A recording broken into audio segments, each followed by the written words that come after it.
Hello，大家好啊！今日咧就嚟到我呢個業主嘅屋企，咁呢度咧佢個單位咧最主要係106方嘅，咁睇一下咧佢係點由3房改成呢個2房嘅，咁我哋一齊嚟參觀一下。咁首先我哋入單位之前呢度有條走廊嘅，咁由呢度咧就我哋嘅入戶門口，咁門口呢度咧就做咗一個裝飾精品櫃嘅，係啦，呢個燈咧係有感應嘅，入嚟咧佢就會開㗎啦。咁再到我哋個廳啦，嗱，呢度我哋嘅客廳啦。同埋呢邊咧就我哋一個飯廳，咁我哋個客廳嘅話咧，最主要咧係做咗一個風窗嘅設計，係啦。咁我哋睇單位先睇景，呢度嘅景係非常之唔錯嘅。嗱，一個大嘅落地玻璃，咁出邊嘅話咧就係一個田園景觀啦。咁因為係今日咧就陰天嘅，如果藍天白雲咧更加靚。嗱，咁呢度咧我哋平時咧正常講緊嚇，呢度同埋我哋出邊嘅話咧係分開嘅，因為出邊係露台。咁依家咧係做咗一個通鋪嘅設計。咁通鋪嘅設計上邊嘅話咧，我哋個露台嘅邊邊咧都係收咗。嗱，呢啲咧瓷磚咧係收咗上去嘅，咁啊形成上個露台嘅話咧就比較簡潔啦，同埋比較乾淨企理啲。咁我哋嘅廳嘅出邊呢邊咧，我哋係做咗一個風管機嘅，呢個我哋叫風管機嚇，冷氣機。咁我四周嘅話咧就做咗一圈呢個燈底嘅，呢個四周係啦。咁轉翻嚟咧就我哋個飯廳。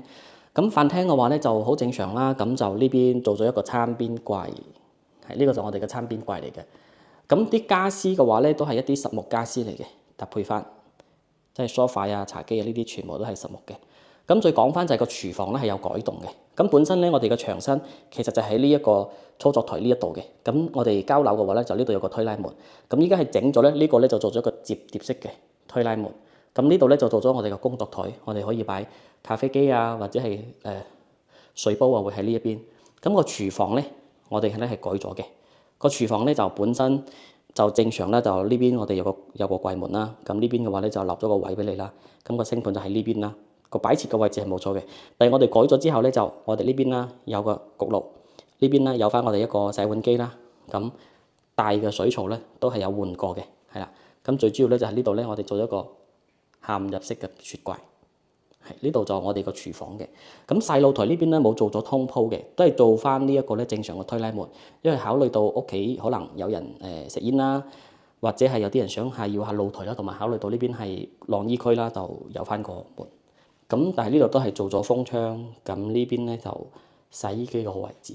咁平時嘅側邊呢啲櫃咧，我哋可以做一啲收納嘅，即係放拖把啊，放其他嘢嗰啲，係啦，放紙巾啊嚇，好多人買堆住喺呢度。咁呢度個櫃咧就係我哋一個咧就係一個放熱水爐嘅，嗱呢度就我哋個熱水爐係啦。咁下邊嘅話咧，我哋就平時可以做翻一啲櫃咧，做翻收納。咁如果你中意有掃地機器人嘅話咧，如果係細露台都想通鋪嘅情況之下咧，呢度可以放一個掃地機器人嘅。嗱，咁睇完個廳啦，咁我哋就入去睇下啲房。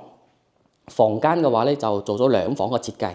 咁正常嘅話咧就呢個玻璃磚嘅呢一幅牆呢度咧，我哋有個門口入去呢一間房嘅，呢個主人房。咁側邊呢邊嘅話咧就係我哋一個客房，咁呢度係個廁所嚟嘅。咁依家係改咗2房，嗱呢度咧就我哋個廁所，廁所咧呢個浴室櫃咧係改咗嘅，咁入邊馬桶咧係做咗一個智能馬桶嘅，係啦，咁就去翻呢間咧就係我哋個細個房，係啦，嗱呢個咧就因為考慮到屋企住嘅人唔多啦，就放多個氣墊床，咁就呢一邊做咗個櫃，最主要就係我哋個主人房啦，呢度主人房，咁呢度廁所啦，因為想擋住個床啦，呢度做咗個玻璃磚牆。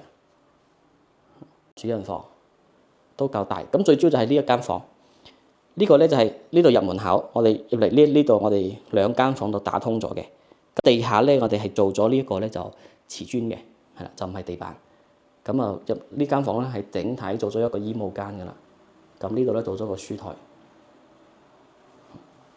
咁就呢度有個衣櫃，係出邊就我哋個主人房，出邊呢邊係主人房啦。